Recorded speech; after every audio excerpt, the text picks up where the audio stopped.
You're a Viking. It's 900 AD. You're standing on a freezing beach in northern Denmark, staring at the spot in the ocean where your ship used to be. 2 hours ago, you were sailing home from a trading voyage with everything you owned packed onto that deck. Furs, amber, weapons, silver, slaves you planned to sell at the market. Then, a storm came out of nowhere. The mast snapped, and now there is just gray water and a few floating pieces of wood. Your ship is gone. Your goods are gone. Your future is gone. In almost any other century, you would be finished. You would owe more money than you could ever earn. Your family would slide into debt slavery.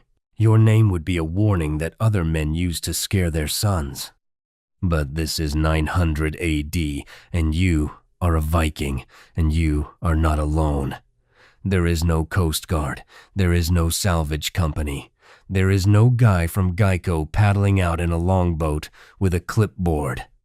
There is just you, the cold beach, and a small piece of legal cleverness you and your buddies agreed to before you left port. And that small piece of cleverness is about to save your life. So what happened when Vikings lost their ship? And here is the wild part. The answer is one of the oldest insurance systems on planet Earth, way older than the Vikings themselves. The story takes us from a Norse beach in the year 900, all the way back to ancient Phoenician traders and Greek philosophers arguing in Athens about who pays when a boat sinks. The system the Vikings used was already over 1,000 years old when they used it, and every cargo ship insured today by Lloyd's of London still runs on the same idea. Let's talk about why a Viking ship was such a massive deal. To understand the panic on that beach, you need to understand what a longship actually was. It was not just a boat, it was a financial monster. Building one took skilled shipwrights, hundreds of large oak trees, iron nails, woven sails, ropes made from hemp or seal hide, and somewhere between 1 and 2 years of full-time work. The materials alone cost a fortune. The labor cost a second fortune. The cargo you put on it was usually a third fortune on top of that.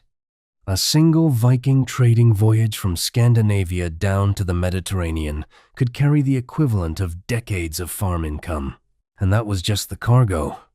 The ship itself was the most expensive object most communities had ever built. If the ship sank, you did not lose one item.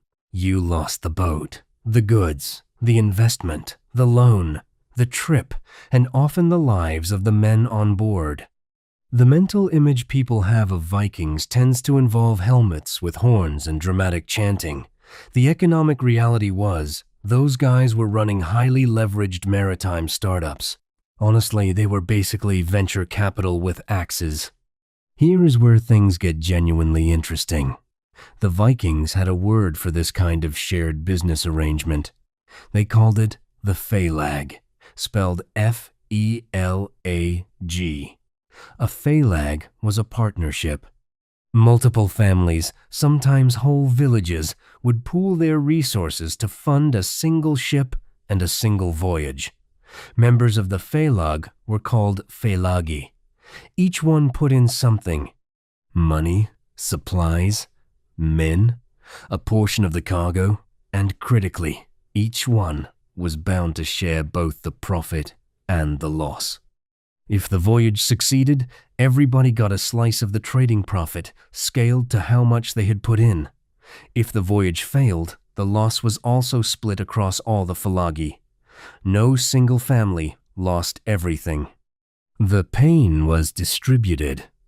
That sounds simple, but it was profoundly important. Before the phalag, a man who lost his ship was destroyed. After the phalag, he was just one of 10 guys who shared a bad year. He could go again next spring. The community could keep trading. The economy of the entire Viking world ran on these partnerships. From York in England to Hedeby in Denmark to Birka in Sweden to the Russian rivers that the Vikings used to reach Constantinople, this same basic idea kept showing up. Pool the risk, share the loss, try again next year. The Vikings did not invent this idea. They inherited it, and the people they inherited it from had been running it for almost 2,000 years. Now here is where things get really fascinating. The original version of ship insurance did not come from the cold north. It came from the warm sun of the Mediterranean. As early as the time of the Code of Hammurabi, around 1750 BC, Babylonian traders were using a contract called Bottomry. The idea was beautifully simple. A merchant who wanted to send a ship somewhere would borrow money against the ship itself. If the ship arrived safely with its cargo, the merchant paid back the loan with high interest. If the ship sank, was robbed by pirates, or got eaten by a sea monster, the loan was cancelled. Just gone. The lender swallowed the entire loss. By the 4th century before Christ, the Greeks had perfected this system. The Athenian orator, Demosthenes, preserved the only surviving complete bottomry contract from antiquity in his speech against Lacratus, written around 350 BC. He also gave us a vivid story of bottomry fraud in another speech called Against Xenothemis, in which a man named Hegestratos tried to sink his own ship to cash in on the loan. Honestly, the more things change. The Phoenicians, the Greeks, the Carthaginians, and eventually the Romans all used this system. Under the Roman Emperor Justinian, normal loans were capped at 12% interest, but maritime loans were specifically allowed to charge more. The reason given was beautiful in its bluntness. The price is for the peril. By the time those Viking traders started organizing phalanx partnerships in the 8th and 9th centuries, the underlying logic was already 2,000 years old. The Vikings just dressed it in fur and made it work in colder water. Here is why all of this still matters. Every cargo ship that crosses an ocean today is insured by a system that descends in an unbroken line from Phoenician bottomry contracts in 1000 BC. Lloyd's of London, founded in a coffee house in 1688 by a guy named Edward Lloyd, became the global center of marine insurance. The phrase underwriter comes from the Lloyd's practice of writing names under the description of a risk on a sheet of paper. The math has gotten better. The contracts are now thousands of pages long. The shipping has gotten bigger, with container vessels now carrying 20,000 containers at a time. But the bone structure of marine insurance is identical to what your Viking ancestors were doing on that beach in 900. Pool the risk. Cap the loss. Let many people share the danger of one ship. That is what makes global trade possible. Without insurance, no shipping company in the world would send a $10 billion cargo across the Pacific. The whole modern world economy depends on a piece of legal logic that was already old in Babylon, was already perfected in Athens, and was already being practiced on freezing Scandinavian beaches 1,000 years before any of us were born. So when you stand on the beach, in your damp wool cloak, watching the last piece of your ship disappear under the waves, you are not actually finished. You are part of a phalanx. The men who funded the voyage with you are about to take the hit alongside you. None of you are destroyed. All of you are bruised. And next spring, when the ice melts and the season opens again, you are going to build another ship and try the trip one more time, because that is what insurance lets human beings do. Try again. There are not many ideas in human history that have stayed alive in basically the same shape for 3,000 years. Whole civilizations have risen and fallen since Bottomry was first written into Babylonian clay. The Phoenicians are gone, the Greeks are gone, the Romans are gone, the Vikings are gone.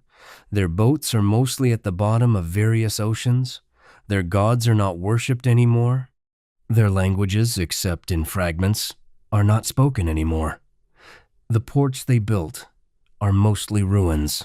The trade routes they sailed are mostly forgotten. But the deal they all made, the one where many people quietly agree to carry the weight of one disaster, that deal is still being signed every single day in offices and on screens all over the world. Every time a ship leaves a port carrying anything important, somebody, somewhere, has signed a piece of paper that says, "If this thing sinks, we are all going to share the pain." That is the same deal. Different ink, different language, identical shape. The ship is gone. The Viking is gone. The deal is still here.